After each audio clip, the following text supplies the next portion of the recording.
Hi hello welcome to Shravana health tips. ఈరోజు మనం ప్రముఖ పీడియాట్రిక్ డాక్టర్ సునీల్ కుమార్ సార్ని కలిసి మనం పిల్లల గురించి ఎలాంటి జాగ్రత్తలు తీసుకోవాలో అడిగి తెలుసుకుందాం. నమస్తే సార్. నమస్తే శ్రావణి. సార్, పిల్లలు పుట్టిన వెంటనే స్టార్ట్ చేసి తల్లిపాలు ఎన్ని సంవత్సరాల వరకు ఇవ్వాలి? తల్లిపాలు అనేది మనం ఏ ఫుడ్ చూసుకున్నా కానీ తల్లిపాలు అనేది అమృతంతో సమానం అన్నమాట. మనం ఏ స్టేట్మెంట్ చూసినా, బేబీకి ఏ చూసినా ఫస్ట్ ఫుడ్ అనేది బ్రెస్ట్ మిల్క్. పుట్టిన వెంటనే యూజువల్గా ఇప్పుడు అంతకుముందు అనేది మనం 30 minutes లోపు బ్రెస్ట్ ఫీడింగ్ ఇవ్వాలి అంటారు. కానీ ఈ మధ్య ఏంటంటే మనం అందరికీ డెలివరీ టేబుల్ మీదనే, ఆపరేషన్ టేబుల్ మీద కానీ డెలివరీ టేబుల్ మీద కానీ వెంటనే మనం సక్లింగ్ చేపిస్తున్నాం. సో ఎంత వీలైతే అంత తొందరగా అట్లీస్ట్ ½ an hour బిలో మాత్రం కంపల్సరీ బ్రెస్ట్ ఫీడింగ్ అనేది చేయాలి. తర్వాత కంటిన్యూషన్ అనేది ఎక్స్క్లూజివ్ బ్రెస్ట్ ఫీడింగ్, అంటే ఓన్లీ కేవలం బ్రెస్ట్ ఫీడింగ్ మాత్రం అనేది 6 months వరకు, బేబీకి 6 months వచ్చేంత వరకు ఎక్స్క్లూజివ్ బ్రెస్ట్ ఫీడింగ్ అంటాము. ఈ టైంలో మనం బేబీకి వేరే వాటర్ కానీ వేరే ఫుడ్ కానీ ఫ్రూట్ జ్యూసెస్ కానీ ఏమీ తాపకూడదు. దీన్ని ఎక్స్క్లూజివ్ బ్రెస్ట్ ఫీడింగ్ అంటాము. ఇది 6 months వరకు జరుగుతుంది. తర్వాత 6 months నుంచి మనం బ్రెస్ట్ ఫీడింగ్ అనేది 3 years వరకు కంటిన్యూ చేయొచ్చు. ఎంత ఎక్కువ కాలం అనేది, ఎంత లాంగ్ టర్మ్గా బ్రెస్ట్ ఫీడింగ్ ఇస్తున్నాం అనే దాని మీద వాళ్ళకి లాంగ్ టర్మ్ తర్వాత పెద్ద వయసులో వచ్చే రోగాలు అనేది చాలా వరకు ప్రివెంట్ చేయగలుగుతాం. ఆస్తమా, అలర్జీస్, తర్వాత పెద్దవాళ్ళకి వచ్చే ఒబేసిటీ, ఇవన్నీ కూడా ప్రివెంట్ చేయడానికి first factor exclusive breast feeding. Next factor ఎన్ని రోజులు అనేది, మనకి 6 months తర్వాత ఎంత ఎక్కువ రోజులు అనేది మనం కంటిన్యూ చేయడం అనే దాన్ని బట్టి డిపెండ్ అవుతుంది. వీలైనంత వరకు 3 years వరకు కంటిన్యూ చేయొచ్చు బ్రెస్ట్ ఫీడింగ్ అనేది. Please like, share and subscribe Shravana health tips. పుట్టిన పిల్లలకి ఫుడ్ అనేది 6 months తర్వాత ఎలాంటి ఫుడ్స్ అనేవి స్టార్ట్ చేయొచ్చు సార్? ఓకే, ఇది మనము 6 months నుంచి మనం ఫస్ట్ 6 months వరకు కేవలం తల్లిపాలు అనుకున్నాము. సో 6 months తర్వాత ఫుడ్ స్టార్ట్ చేయడానికి దీన్ని కాంప్లిమెంటరీ ఫీడింగ్ అంటాం. అంటే కాంప్లిమెంట్ విత్ బ్రెస్ట్ మిల్క్, అంటే బ్రెస్ట్ మిల్క్తో కంటిన్యూ చేసుకుంటూ కాంప్లిమెంటరీ ఫీడింగ్ స్టార్ట్ చేయాలి. ఈ కాంప్లిమెంటరీ ఫీడింగ్ మనం స్టార్ట్ చేసేటప్పుడు మన ట్రెడిషన్స్, తర్వాత అవైలబిలిటీ, ఈజీ అవైలబిలిటీ ఉండాలి, మన ట్రెడిషన్స్ ఫాలో కావాలి.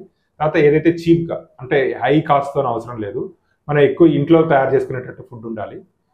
ఇవి అన్ని ఫాలో కావాలన్నమాట. మనకి కాంప్లిమెంటరీ ఫీడింగ్ అనేవి ఇవి అన్ని ఫాలో అయినప్పుడు బెనిఫిట్ ఉంటుంది. సో అందరికీ మనము చిన్నప్పుడు కానీ తర్వాత ఇప్పుడు కూడా 6 months తర్వాత ఉగ్గు స్టార్ట్ చేయమంటాం. ఈ ఉగ్గులు ఏంటంటే మనకి రైస్, వీట్, తర్వాత మన వివిధ రకాల పప్పులు ప్రపోర్షనేట్లో కలిపి దానికి లైట్గా సాల్ట్ కానీ లైట్గా షుగర్ కానీ వేసేసి ఉగ్గు తయారు చేసి తినిపిస్తాం. ఇది అన్నిటికంటే శ్రేష్టము. సో ఈ ఉగ్గుతో పాటు 6 months to 7 months వరకు ఉగ్గుతో పాటు 7 months స్టార్ట్ కాగానే ఫ్రూట్స్, మనకి ఈజీగా లోకల్గా ఏదైతే మనకి తక్కువలో దొరుకుతాయి ప్లస్ ఈజీగా అవైలబుల్ ఉండే ఫ్రూట్స్, అరటిపండు, యాపిల్, సీజనల్ ఫ్రూట్స్, పపాయ, సపోటా, ఇట్లాంటివన్నీ స్టార్ట్ చేసుకోవాలి. ఒకటి మనము సీజనల్ ఫ్రూట్స్ కానీ స్టార్ట్ చేసేటప్పుడు ఏమవుతుందంటే చాలా మంది చేసే మిస్టేక్ ఏంటంటే ఫస్ట్ ఒక రోజు అరటిపండు తినిపిస్తారు, తర్వాత వామిటింగ్ అయిపోతుంది తినట్లేదని చెప్పి 2వ రోజు యాపిల్ పెడతారు, అది కూడా తినట్లేదని చెప్పి 3వ రోజు వేరే ఫ్రూట్ తీసుకొచ్చి పెడతారు. సో ఇది కాదు, మనకి ఫస్ట్ బేబీకి అలవాటు కావాలంటే మనం ఏదైనా ఒక ఫ్రూట్ స్టార్ట్ చేసినప్పుడు ఒక వీక్ మొత్తం కానీ 10 days మొత్తం కానీ బేబీకి అలవాటు అయ్యేంత వరకు ఏదైనా కానీ ఫస్ట్ ఫుడ్ పెట్టినప్పుడు వాళ్ళు వామిటింగ్ చేసుకునే అవకాశాలు చాలా ఉంటాయి. ఎవరో కొద్ది మంది మాత్రం ఫస్ట్ రోజు నుంచి తినడం స్టార్ట్ చేస్తారు. సో వామిటింగ్ అని చెప్పి ఆపొద్దు.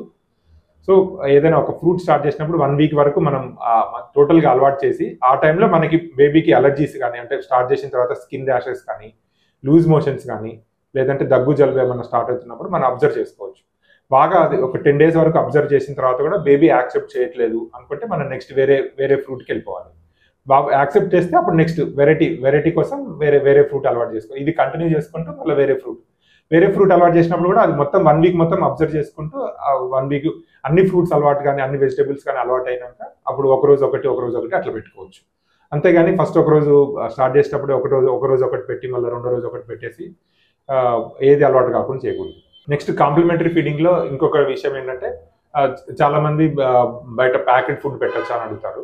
ఇది పెట్టొచ్చు, కానీ ఫస్ట్ ఫీడ్ అనేది మనకి ఇంట్లో చేసుకొని అలవాటు ఉంటే మంచిది. ప్యాకెట్ ఫుడ్ వల్ల యూజ్ ఏంటంటే రెడీమేడ్గా ఉంటుంది, అది ఎక్కువ ట్రావెలింగ్లో వాడుకోవచ్చు. ప్లస్ బాగా బిజీ ఉండే టైంలో, మార్నింగ్ టైంలో వర్కింగ్ ఉమెన్స్ కానీ లేకపోతే పేరెంట్స్ ఇద్దరు వర్క్ చేసుకున్నప్పుడు ప్యాకెట్ ఫుడ్ పెట్టుకోవచ్చు. బట్ దీంట్లో కూడా మనకి ఇప్పుడు ఆర్గానిక్ వస్తున్నాయి, ఆర్గానిక్ పెట్టుకోవచ్చు. ఇంకొకటి డెఫినెట్గా ప్యాకెట్ ఫుడ్ యొక్క అడ్వాంటేజ్ ఏంటంటే దాంట్లో ప్రపోర్షనేట్గా ఉంటాయి. మనము ఇంట్లో ఎంత ప్రపోర్షనేట్గా యాడ్ చేసినా కానీ మనకి మైక్రో న్యూట్రియంట్స్, అంటే దాంట్లో ఐరన్, కాల్షియం, జింకు, మెగ్నీషియం ఇవన్నీ అవైలబుల్ ఉండకపోవచ్చు. సో డెఫినెట్గా మనకి ప్యాకెట్ ఫుడ్ కూడా బెటరే. బట్ అది ఎక్స్క్లూజివ్ 1 year వరకు పెట్టుకోవచ్చు. 6 months నుంచి 1 year వరకు ఒక పూట మనం బిజీగా ఉన్న టైంలో అవుట్ సైడ్ ప్యాకెట్ ఫుడ్ పెట్టేసి ఇంకొక టైంలో మనము ఇంకొక 2 సార్లు ఇంట్లో చేసిన ఫుడ్ పెట్టుకోవచ్చు. టోటల్గా బేబీకి 6 months నుంచి 1 year వరకు 4 to 5 times తినిపించాలి. ఈ 4 to 5 times లో మనకి 2 times 3 times అనేది మేజర్ మీల్స్ ఎక్కువ పెట్టుకోవాలి, మిగతా 2 times స్నాక్స్ లాగా పెట్టుకోవాలి. ఇంకా సాలిడ్ అంటే ఘన పదార్థానికి మధ్యలో మనకి 2.5 to 3.5 hours గ్యాప్ ఉంచుకోవాలి. అదే లిక్విడ్ అంటే మిల్క్ దాగిపించిన తర్వాత సాలిడ్ పెట్టడానికి 1.5 to 2 hours గ్యాప్ ఉంచుకుంటే సరిపోతుంది. వ్యాక్సిన్స్ ఇచ్చిన ప్రతిసారి పిల్లలకు ఫీవర్ వచ్చే అవకాశం ఉంది. ఇది ఒకటి చాలా కామన్ మిత్ అండి. చాలా మంది పిల్లలు కానీ పెద్దవాళ్ళు కానీ వ్యాక్సిన్స్ తీసుకోవడానికి భయపడడానికి ఇది ఒక చాలా వ్యాలిడ్ రీజన్ అనమాట. పిల్లలకి ఫీవర్ వస్తుంది, 2-3 రోజులు బాగా ఇబ్బంది పడతారు, కాలు వాపు వస్తుంది అని చెప్పి చాలా మంది భయపడారు కానీ వెనకడిగేయడానికి ఉంది. కానీ ఈ రోజుల్లో చాలా మంది దీనికి ఓవర్కమ్ చేస్తున్నారు, అందరూ ముందుకు వస్తున్నారు తీసుకోవడానికి. కానీ అన్ని వ్యాక్సిన్స్ వల్ల ఫీవర్ రాదు. ఓన్లీ మనకి ఫీవర్ కానీ బాగా పెయిన్ వచ్చే వ్యాక్సిన్ అంటే 6 weeks, 10 weeks, 14 weeks, అది కూడా పర్చుసిస్ వ్యాక్సిన్ వల్ల ఎక్కువ ఫీవర్ కానీ వాపు కానీ వచ్చే అవకాశాలు ఉంటాయి. ఈ పర్చుసిస్లో కూడా ఇప్పుడు 2 రకాల పెయిన్లెస్ పర్చుసిస్ వ్యాక్సిన్ వస్తుంది. దీన్ని SLR పర్చుసిస్ వ్యాక్సిన్ అంటారు. సో ఏదైతే మనకి హోల్ సెల్ పర్చుసిస్ వ్యాక్సిన్ అంటే హోల్ కాంపోనెంట్ ఉంటుంది దాంట్లోంచి మనకి దాన్ని సెల్ వేరు చేసేసి హోల్ SLR పర్చుసిస్ వ్యాక్సిన్ అంటారు. సో ఇది చాలా కంఫర్టబుల్గా ఇచ్చిన తర్వాత ఎవరికి కూడా పిల్లలకి చాలా మందికి పెయిన్ కానీ ఫీవర్ కానీ ఏడుపు కానీ వచ్చే అవకాశాలు చాలా తక్కువ ఉంటాయి.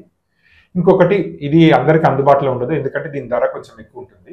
సో ఎవరికైతే ఇది అందుబాటులో లేదు, ఆ ధర అందుబాటులో లేదు, తీసుకోలేము అనుకున్న వాళ్ళు కూడా ఏమాత్రం సంకోచించకుండా ఏదైతే వాళ్ళకి లోకల్గా అవైలబిలిటీ ఉంటే ఆ వ్యాక్సిన్ తీసుకోండి. తీసుకున్న తర్వాత కూడా ఫీవర్ అనేది యూజువల్గా 24 to 48 hours, మ్యాక్సిమం 48 గంటల్లో తగ్గిపోతుంది. వాళ్ళకు కూడా మనకి నొప్పి రాకుండా ఎప్పుడైతే టీకాలు వేసుకుంటారో అప్పుడు వైద్యుని సంప్రదించి పెయిన్ కానీ ఫీవర్ కానీ రాకుండా ముందు జాగ్రత్తగా మనం పారాసిటమాల్ డ్రాప్స్ వేసుకుంటే సరిపోతుంది.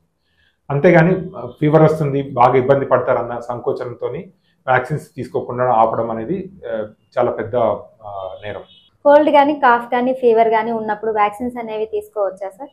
ఏదైతే కోల్డ్ కానీ కాఫ్ కానీ అయితే మైల్డ్ ఫీవర్ ఉన్నప్పుడు యూజువల్గా వ్యాక్సిన్స్ తీసుకోవచ్చు. బట్ డెసిషన్ అనేది యూజువల్గా ఇచ్చే డాక్టర్ కానీ అక్కడ అంగన్వాడీలో ఉండే వాళ్ళు కానీ డిసైడ్ చేస్తారు. వాళ్ళు కొన్ని రోజులు better mild cough mild cold చాలా కొద్ది మోతాదులో ఉన్నప్పుడు మాత్రం తీసుకోవచ్చు, వెనకడిగేయాల్సిన అవసరం లేదు. అదే కొంచెం సివియర్గా ఉండి వ్యాక్సిన్ ఇవ్వడం వల్ల ఇంకెక్కువ ఇబ్బంది పడుతున్నప్పుడు మనం స్కిప్ చేసుకొని బేబీ హెల్త్ కండిషన్ మంచిగా అయినప్పుడు కంప్లీట్ చేసుకోవడం బెటర్. సార్ అసలు జాండీస్ అంటే ఏంటి సార్? జాండీస్ అనేది ఒక సిమ్టమ్, జాండీస్ అనేది ఒక డిసీజ్ కాదు. జాండీస్ అనేది ఒకవేళ డెఫినేషన్ లాగా చెప్పాలంటే yellowish discolouration of the skin and స్క్లీరా. అంటే ఎవరికైతే కంటిలో ఉండే స్క్లీరాను తర్వాత స్కిన్ అనేది ఎల్లో ఉండడము దాన్ని జాండీస్ అంటాము. ఈ పిల్లల్లో వచ్చే జాండీస్ ని మనకు యూజువల్ గా నీనేటల్ జాండీస్ అంటే ఎవరికైతే 1 month లోపు వచ్చే జాండీస్ ని నీనేటల్ జాండీస్ అంటాం. ఈ నీనేటల్ జాండీస్ కి చాలా రకాల కారణాలు ఉంటాయి. అన్నిటి డిస్కస్ చేయాలనుకుంటే చాలా time but must commonest cause of the neonatal jaundice అంటే ఫిజియలాజికల్ నీనేటల్ జాండీస్ అంటాం. ఫిజియలాజికల్ అంటే ఇది ఒక జబ్బు కాదు, ఫిజియలాజికల్ గా వస్తుంది అనమాట. ఫిజియలాజికల్ గా ఎందుకు వస్తుంది అంటే యూజువల్ గా మనకి బేబీస్ కి పొట్టలో గర్భసంచిలో ఉన్నప్పుడు వాళ్ళకి ఉండే హిమోగ్లోబిన్ ఫీటల్ హిమోగ్లోబిన్ అంటాం అనమాట. సరే ఎప్పుడైతే మనకి బొడ్డు తాడు కట్ చేసి బేబీని సపరేట్ చేస్తామో మదర్ నుంచి, అప్పుడు ఈ ఫీటల్ హిమోగ్లోబిన్ పర్సెంటేజ్ బాగా తగ్గిపోయి మామూలు అడల్ట్ హిమోగ్లోబిన్ లెవెల్స్ పెరుగుతాయి అనమాట. ఈ ప్రాసెస్ లో వాళ్ళకి ఆర్బీసీ అనేది అంటే రెడ్ బ్లడ్ సెల్స్ ఎర్ర రక్త కణాలన్నీ బాగా డిస్ట్రాయ్ అయిపోతాయి. ఈ ఎర్ర రక్త కణాలు డిస్ట్రాయ్ అయిపోయినప్పుడు ఆటోమేటిక్ గా సీరం బిలిరూబిన్ లెవెల్ అనేది బ్లడ్ లో ఎలివేట్ అవుతుంది. సో కానీ ఈ హై లోడ్ అనమాట, ఈ సీరం బిలిరూబిన్ అనేది మామూలుగా లివర్ తోనే ఎక్స్క్రీట్ అయిపోయి బ్లడ్ లో కలిసిపోతుంది.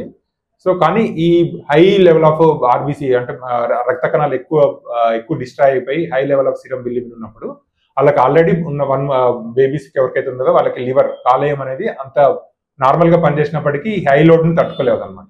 సో ఎక్కువ ఫిల్టరేషన్ అబ్జార్ప్షన్ ఎక్కువ కాకుండా సీరం బిలిరూబిన్ లెవెల్ అనేది బాగా పెరిగిపోతుంది. ఈ సీరం బిలిరూబిన్ లెవెల్ వల్లనే మనకి ఎల్లో కలర్ జనరేట్ అవుతాయి. ఎక్కువ ఎల్లో కలర్ జనరేట్ అయినప్పుడు ఫస్ట్ మనకి ఐస్ ఎల్లో కనిపిస్తాయి, దాని తర్వాత ప్రోగ్రెస్ అయినప్పుడు ఫేస్, దాని తర్వాత నెక్ తర్వాత చెస్ట్ తర్వాత అబ్డమిన్ తర్వాత లాస్ట్ కి పాదాలు కూడా ఎల్లో కలర్ అవుతాయి. జాండీస్ నార్మల్ వాల్యూ ఎంత ఉండాలి సార్? ఇది చాలా గుడ్ క్వశ్చన్. ఈ నార్మల్ జాండీస్ అనేది మనకి ఇది చాలా కన్ఫ్యూజన్ ఉంటుంది పేరెంట్స్ లో కూడా. ఈ రోజు నార్మల్ ఉంది, రేపు నార్మల్, ఒకళ్ళు నార్మల్ చెప్తారు, ఒకళ్ళు అబ్నార్మల్ చెప్తారు, ఏంటి చాలా కన్ఫ్యూజన్ ఉంటుంది.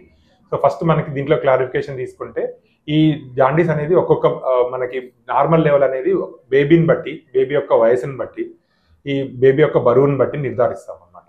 ఫస్ట్ మన దీంట్లో ఫస్ట్ ఫిజియలాజికల్ జాండీస్కి ప్యాథలాజికల్ జాండీస్కి డిఫరెన్షియేట్ అనేది ఈ లెవెల్ని బట్టి మనం డిసైడ్ చేస్తాం. ఎవరికైతే first day of the baby అంటే బేబీ పుట్టగానే ఎవరికైతే 5 grams ఆఫ్ సీరం బిలిరూబిన్ కన్నా ఎక్కువ ఉంటుందో అది మనకి ప్యాథలాజికల్ జాండీస్. దీనికి కంపల్సరీ చికిత్స కానీ లేకపోతే ఫాలోఅప్ కానీ కంపల్సరీ అవసరం ఉంటుంది.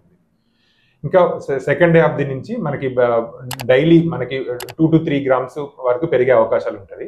ఇది నార్మల్ బేబీ 2.5 to 3.5 పుట్టిన బేబీస్కి.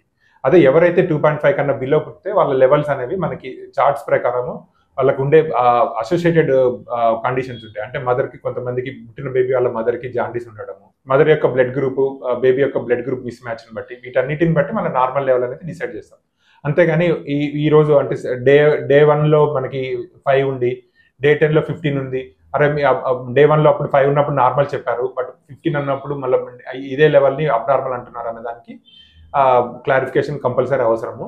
అది నార్మల్ లెవెల్ అనేది ఎప్పుడైనా కానీ clinically associated symptoms plus baby యొక్క ఏజ్, బ్లడ్ గ్రూప్, బేబీ యొక్క బరువు వీటన్నిటిని బట్టి మనం డిసైడ్ చేయగలుగుతాం. అంతేగాని ల్యాబ్లో ఇచ్చిన రిపోర్ట్ని బట్టి ఇది నార్మల్ అబ్నార్మల్ అనేది డిసైడ్ చేయడం చాలా కష్టం.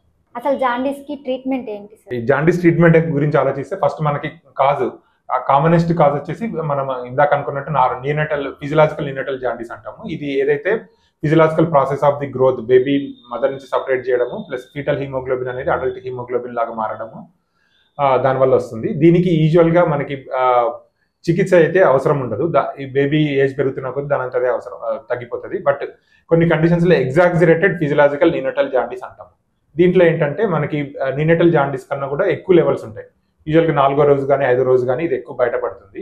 ఈ ఎగ్జాగ్జరేటెడ్ ఫిజియలాజికల్ జాండీస్ న్యూనేటల్ జాండీస్ ఉన్న వాళ్ళకి సింప్లెస్ట్ ట్రీట్మెంట్ అంటే ఫోటోథెరపీ. ఈ ఫోటోథెరపీలో ఏమవుతుందంటే మనకి ultraviolet certain wave length of ultraviolet race ఉంటాయి. అది బాడీ సర్ఫేస్ ఏరియాని ఎక్కువ కవర్ చేయడం వల్ల ఏదైతే సీరం బిలిరూబిన్లో ఉండే దాన్ని ఫోటో ఐసోమరైజేషన్ వల్ల బ్లడ్లో ఎక్స్క్రీట్ అయిపోయి వీరిన్లోంచి బయటకు వస్తుంది అనమాట. ఇది కామన్గా జరిగే ట్రీట్మెంట్. ఇది కాకుండా మనకి ప్యాథలాజికల్ జాండీస్ అంటే ప్యాథలాజికల్ జాండీస్లో ఫస్ట్ కామన్ వచ్చేసి ఏబిఓ ఇంకంపాటబిలిటీ, RH ఇంకంపాటబిలిటీ అని ఉంటాయి. ఏబిఓ ఇంకంపాటబిలిటీ అంటే ఏంటంటే మదర్ యొక్క బ్లడ్ గ్రూప్ O ఉంటుంది, బేబీ యొక్క బ్లడ్ గ్రూప్ A కానీ B కానీ ఉంటుంది. సో ఇట్లాంటి వాటి వల్ల ఏమవుతుందంటే మదర్ నుంచి కొన్ని యాంటీబాడీస్ ట్రాన్స్మిట్ అవుతాయి. ఈ ట్రాన్స్మిట్ అయిన యాంటీబాడీస్ బేబీ యొక్క ఎర్ర రక్త కణాలని ఎక్కువ డిస్ట్రాయ్ చేస్తాయి అన్నమాట. సో ఈ డిస్ట్రాయ్ చేసే ప్రాసెస్లో బేబీ యొక్క లివర్ కెపాసిటీ నుంచి సీరం బిలిరూబిన్ జనరేట్ అవుతుంది. ఇట్లాంటి వాళ్ళకు కూడా మనము లెవెల్స్ ఒకేలా మనకి ఫోటోథెరపీ లెవెల్ అనేది ఉంటుంది. ఫోటోథెరపీ లెవెల్ అనేది యూజువల్గా 2.5 kgs ఉండే వాళ్ళకి అప్ టు 20 levels వరకు ఫోటోథెరపీ పెట్టుకుంటే తగ్గిపోతుంది. కానీ ఈ 20 level కన్నా ఎక్కువ ఉండి బేబీ యూజువల్గా మనకి ఫోటోథెరపీ స్టార్ట్ చేసిన తర్వాత 6 hours కూడా నార్మల్ రేంజ్ 1 gram కానీ 2 grams కానీ తగ్గకపోతే ఎక్స్చేంజ్ ట్రాన్స్ఫ్యూజన్ అంటాం. అంటే బేబీ యొక్క డబుల్ వాల్యూమ్ ఎక్స్చేంజ్ ట్రాన్స్ఫ్యూజన్ అంటాం. అంటే బేబీ యొక్క ఉన్న బ్లడ్లోంచి దానికి డబుల్ వాల్యూమ్ కంపాటబుల్ బ్లడ్ ఇస్తాం అనమాట. సో దీనివల్ల జాండీస్ అనేది ఎక్కువ సీరియస్గా అయ్యి కెర్నిక్టరస్ అనే సిచ్యువేషన్ రాకుండా ప్రివెంట్ చేయడానికి ఇది యూజ్ అవుతుంది. Please like, share and subscribe Shravana health tips. పిల్లలు పుట్టినప్పుడు మినిమంగా బరువు ఎంత ఉండాలి సార్? ఓకే, పిల్లలు పుట్టినప్పుడు ఉండే బరువు అనేది ఒక్కొక్క దేశాల్లో ఒక్కొక్క విధంగా ఉంటుంది. మనం ఇండియాలో స్టాండర్డ్స్ ప్రకారం చూస్తే నార్మల్ వెయిట్ అనేది 2.5 kgs నుంచి 3.5 kgs అంటే 2500 grams నుంచి 3500 grams ని నార్మల్ వెయిట్ కింద తీసుకుంటాము. వీళ్ళని నార్మల్ బేబీస్ అంటాం. అలా కాకుండా ఎవరైతే 2500 grams కన్నా తక్కువ ఉండే వాళ్ళని లో బర్త్ వెయిట్ బేబీస్ అంటాం. ఈ లో బర్త్ వెయిట్ బేబీస్ లో కూడా ఇంకా చాలా రకాలు ఉంటారు. Very low birth weight babies అంటే ఎవరైతే 1500 కన్నా తక్కువ ఉండే వాళ్ళని very low birth weight baby. ఇంకా very low birth weight babies అంటే 1500 grams కన్నా తక్కువ ఉండి 1000 grams మధ్యలో ఉండే వాళ్ళని very low birth weight babies అంటారు. ఇంకా ఇది కాకుండా ఎక్స్ట్రీమ్ లో బర్త్ వెయిట్ బేబీస్ ఉంటారు. వాళ్ళు లెస్ దాన్ 500 grams ఉండే వాళ్ళని ఎక్స్ట్రీమ్ లో బర్త్ వెయిట్ బేబీస్ అంటారు. అలా కాకుండా ఎవరైతే 3.5 kgs కన్నా ఎక్కువ ఉండే వాళ్ళని large for gestational age babies అంటారు. సో మనం సాధారణంగా వెయిట్ ప్రకారం చూసుకుంటే ఎవరైతే 2.5 to 3.5 kg బేబీస్ ఉంటారో వాళ్ళందరూ హెల్దీ బేబీస్ కింద కన్సిడర్ చేయొచ్చు. పిల్లలు బరువు తక్కువగా ఉండడం వల్ల ఎలాంటి ప్రాబ్లమ్స్? యూజువల్గా బరువు తక్కువ పుట్టడం అంటే మనకి ఇందాక అనుకున్న 2500 grams కన్నా ఎవరైతే తక్కువ ఉంటారో వాళ్ళందరినీ లో బర్త్ వెయిట్ బేబీస్ అంటారు. ఫస్ట్ వాళ్ళకి వచ్చే కారణాలు రకరకాలుగా, అంటే అసలు ఫస్ట్ మనకి బేబీ ఎందుకు 2 రకాలుగా బేబీ వెయిట్ తక్కువ ఉండొచ్చు. ఒకటి ఏంటంటే మనకి జెనెటికల్ ప్రీడిస్పోజిషన్, ఎవరైతే చిన్న మదర్ కూడా తక్కువ ఉండి మదర్ యొక్క గర్భసంచి చిన్నగా ఉండే వాళ్ళకి వాళ్ళు కాన్స్టిట్యూషనల్ బర్త్ వెయిట్ తక్కువ ఉండే వాళ్ళని అంటాము. సో వీళ్ళకి సాధారణంగా ఏంటంటే వీళ్ళకి యూజువల్గా వచ్చే ప్రాబ్లమ్స్ అంత ఎక్కువ ఏమి ఉండవు. ఎవరైతే 2.5 కన్నా బిలో ఉండి 2 kgs ఎబో ఉంటే వాళ్ళు constitutional weight loss, low birth weight babies అంటాము. వీళ్ళకి ఏంటంటే జెనెటికల్ గా ఫాదర్ మదర్ ఇద్దరు వెయిట్ తక్కువ ఉండడం వల్ల ఉండేవాళ్ళు. వీళ్ళు సాధారణంగా 1 year 2 years లో అందరితో పాటు సమానంగా ఉంటారు. వీళ్ళకి ఎక్కువ హెల్త్ ఇష్యూస్ అయితే ఉండవు. కానీ ఎవరైతే కాన్స్టిట్యూషనల్ డిలే కాకుండా ఇంట్రా యూటరైనల్ గ్రోత్ రిటార్డేషన్ అంటారు, వీళ్ళకి ఏంటంటే బేబీ గర్భసంచిలో సరిగ్గా పెరగకపోవడం వల్ల ఉండేవాళ్ళకి అనమాట. వీళ్ళల్లో కూడా వీళ్ళకి పుట్టంగానే మనం మామూలుగా ఎవరైతే 2.5 kgs ఉంటారో వాళ్ళు మనకు పుట్టిన తర్వాత వచ్చే అట్మాస్ఫియర్కి అంటే హీట్ తట్టుకోవడం కానీ, తర్వాత చలి తట్టుకోవడం కానీ, మిల్క్ తాగడం కానీ, ఇవన్నీ ఎవరైతే 2.5 kgs ఉండే వాళ్ళు వాళ్ళందరూ బాగా తట్టుకోగలుగుతారు. ఎవరైతే 2.5 kgs కన్నా తక్కువ ఉండే వాళ్ళకి మెయిన్ ప్రాబ్లము లోపల గర్భసంచిలో అయితే బాగా హీట్ జనరేషన్ కెపాసిటీ మంచిగా ఉంటుంది. కానీ బయటికి ఒక్కసారి మన అట్మాస్ఫియర్కి వచ్చేటప్పటికి వాళ్ళకి బ్రౌన్ ఫ్యాట్ అనేది తక్కువ ఉండడం వల్ల హీట్ అనేది ఎక్కువ జనరేట్ చేసుకోలేరు. సో దానివల్ల ఇంకా వెయిట్ లాస్ రావడము. సో ఆ ప్రాసెస్ లో వాళ్ళకి హైపోగ్లైసిమియా అంటే షుగర్స్, బేబీ యొక్క వెయిట్ లో బ్లడ్ లో ఉండే షుగర్ లెవెల్స్ పడిపోవడము. ఇంకా వాళ్ళకి ఆబ్వియస్ గా వెయిట్ తక్కువ ఉండే వాళ్ళకి పొట్ట చిన్నగా ఉంటుంది. పొట్ట చిన్నగా ఉండేసరికి వాళ్ళకి మిల్క్ కూడా ఎక్కువ తాగలేరు అన్నమాట. సో మామూలుగా సాధారణంగా ఉండే బేబీ 30 ml 40 ml తాగితే వీళ్ళు 10 ml 20 ml తాగుతారు. సో దీనివల్ల ఎవరైతే తక్కువ తాగడం వల్ల వాళ్ళకి షుగర్ తక్కువ కావడము, తర్వాత కొంచెం ఎక్కువ ఇచ్చినా కానీ వామిటింగ్స్, రిపీటెడ్ గా వామిటింగ్ చేసుకోవడము, ఈ ప్రీడిస్పోజింగ్ కండిషన్స్ వల్ల వాళ్ళకి బ్లడ్ ఇన్ఫెక్షన్స్ కానీ, తర్వాత స్కిన్ ఇన్ఫెక్షన్స్ కానీ, వేరే ఏ రకమైన ఇన్ఫెక్షన్స్ వచ్చే ఛాన్సెస్ చాలా ఎక్కువ ఉంటాయి. ఇంకా నెక్స్ట్ జాండీస్, లో బర్త్ వెయిట్ బేబీస్ కి కామన్ గా నేనేటల్ జాండీస్ వచ్చే ఛాన్సెస్ చాలా ఎక్కువ ఉంటాయి. ఇవన్నీ ఒక విషయ సైకిల్ లాగా, అంటే ఒక విషవలయం లాగా పనిచేసి ఎవరైతే ఆల్రెడీ వెయిట్ తక్కువ ఉండే వాళ్ళకి మళ్ళీ హైపోగ్లైసిమియా రావడము, మళ్ళీ ఇన్ఫెక్షన్ రావడము, సెప్సిస్ రావడము, దీనివల్ల మళ్ళీ ఇంకా ఎక్కువ వెయిట్ గెయిన్ కాకపోవడం, ఇదంతా ఒక విషవలయం లాగా ఉంటుంది. సార్ అసలు వ్యాక్సిన్ అంటే ఏంటి సార్? వ్యాక్సిన్ అంటే సాధారణ పరిభాషలో టీకా అంటాము. వ్యాక్సిన్ అనేది రోగం ఏదైనా రాకుండా ముందే ప్రివెన్షన్ అనమాట. Prevention is better than cure అంటాము. సో ఏదైతే రోగం అనేది ముందు రాకుండా ప్రివెంట్ చేయడానికి టీకాలు అనేది వాడతాము. వీటిని టీకాలని వ్యాక్సిన్స్ అంటాము.